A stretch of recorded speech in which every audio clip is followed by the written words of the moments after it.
नमस्कार साथियों, मैं योगेश वर्मा और इस समय आप हरियाणा से देख रहे हैं नेशनल न्यूज लाइव।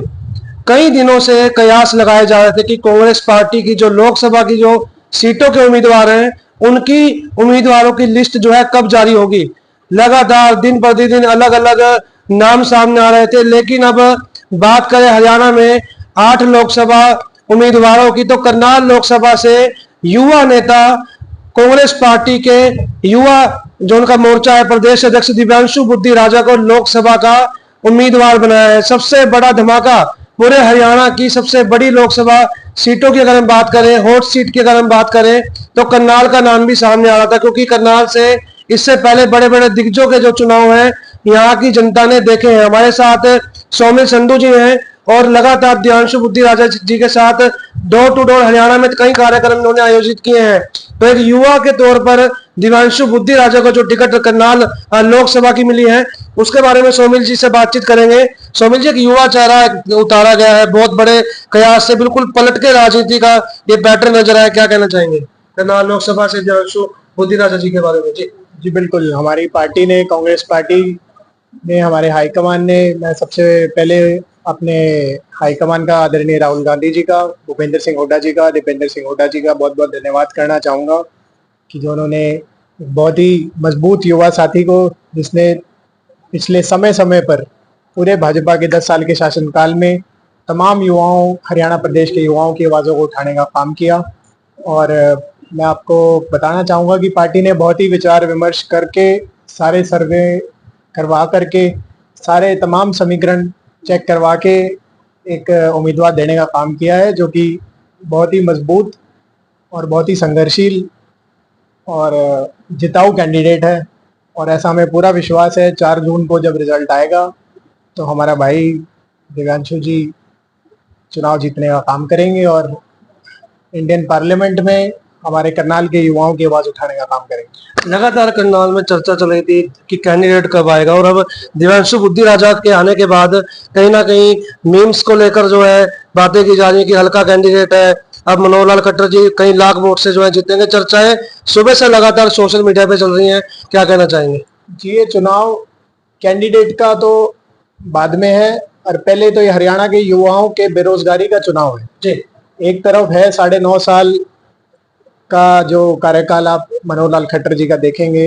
जो अत्याचार, हरियाणा की दुर्गति, युवाओं की दुर्गति करने का उन्होंने काम किया। ना तो पूरे प्रदेश के अंदर एक नई यूनिवर्सिटी आई, जो हरियाणा प्रदेश आखिर से तीसरे चौथे नंबर पे होता था, आज बेरोजगारी में पहले नंबर पे लाने का उन्होंने हरियाणा का काम किया। और तो एक तरफ तो 9.5 साल की जो बेरोजगारी झेल रहे हमारे जैसे युवा हैं, और जो खुद दिव्यांशु बन करके उनका चुनाव लड़ने का काम करेंगे। और एक और जो सवाल आम जन से मैं सुनने को मिल रहा है कि जो 9.5 साल बतौर मुख्यमंत्री रह करके मनोहर लाल खट्टर कोई भला नहीं कर पाए हम जैसे युवाओं का, तो भला वो एक करनाल का एमपी बन करके क्या भला कर लेंगे। तो एक तरफ तो 9.5 साल की नाकामी है, और एक तरफ वो चेहरा है जिसने तमाम मुद्दों पे सरकार को घेरने का काम किया और युवाओं की बातें उठाने का काम किया। तो हरियाणा की बात करें तो प्रदेश स्तर के नेता है, और लोकसभा की अगर बात करें तो लगेगा कि युवाओं का पूरा जो काफिला है सपोर्ट के लिए। जी बिल्कुल, आज कल रात में, नहीं तो मैं तो आज ही कहूँगा, आज टिकट आई है और कल से आप देखेंगे हमारा पूरा काफिला पूरे हमारे कॉन्स्टिट्यूएंसी के तमाम 9 विधानसभाओं में आप जाकर के देखेंगे कि बहुत ही मजबूती से तमाम युवा, उनकी टीम, कम से कम 2,500 एक्टिव की टीम हमारी काम करेगी, जो खुद दिव्यांशु बन करके चुनाव लड़ेगी। और आप जो अंतर देखेंगे, जो जीत का अंतर कम से कम 2 लाख वोटों का अंतर होगा। और 4 जून को जब रिजल्ट आएगा तो हमारे सांसद बन करके दिव्यांशु जी को हम पार्लियामेंट में भेजेंगे। तो मनोहर लाल खट्टर जी ने बोला था कि कांग्रेस की टिकट नहीं मिल रही है और मजा नहीं आ रहा है मैच खेलने में, कब कब जी? अब मजा आएगा उनको जी। पहले मैंने भी 3 दिन पहले उनका बयान सुना था कि अकेले कुश्ती खेलने में मजा नहीं आ रहा जी। अब आप देखेंगे, अभी तक तो आप देख रहे थे मनोहर लाल खट्टर जी बाकी 9 विधानसभाओं में घूमने का काम कर रहे हैं, और करनाल में केवल 2 गांव कवर करने का काम किया। एक शायद काछवा कवर किया उन्होंने, और एक और गांव, और घरौंडा का तो एक भी गांव उन्होंने फिलहाल कवर नहीं किया है। लेकिन आने वाले समय में उनको मजबूर कर देंगे कि आखिर के 20 दिन उनको करनाल लोकसभा के अंदर स्पेंड करने पड़ेंगे, और जवाब देना पड़ेगा कि 9.5 साल बतौर मुख्यमंत्री उन्होंने क्या काम किया, और आम जन, आम युवा उनसे ये सवाल पूछेगा और बिल्कुल पूछेगा कि जो आप मुख्यमंत्री रह के काम नहीं कर पाए, भला एमपी बना करके हम आप कैसे विश्वास करें आप पार्लियामेंट में हमारी आवाज उठाएंगे। तो सोमिल जी, अब करनाल लोकसभा का रण अगर बात करें बिगुल बच चुका है, और कहीं ना कहीं करनाल के मुद्दों की अगर बात करें तो गोरंडा की कॉन्स्टिट्यूएंसी से आप बिलोंग करते हैं, तो गोरंडा में कितने बूथों को मजबूत करके चलेंगे, किस तरीके से देखते हैं? जी बिल्कुल, 238 बूथ हमारे घरौंडा विधानसभा के अंदर आते हैं। अगर पूरे लोकसभा क्षेत्र में देखें तो लगभग 200 से 250 की संख्या में ही हर नौ, तो मैं घरौंडा की अगर बात करूं तो हमारे सारे BLA 2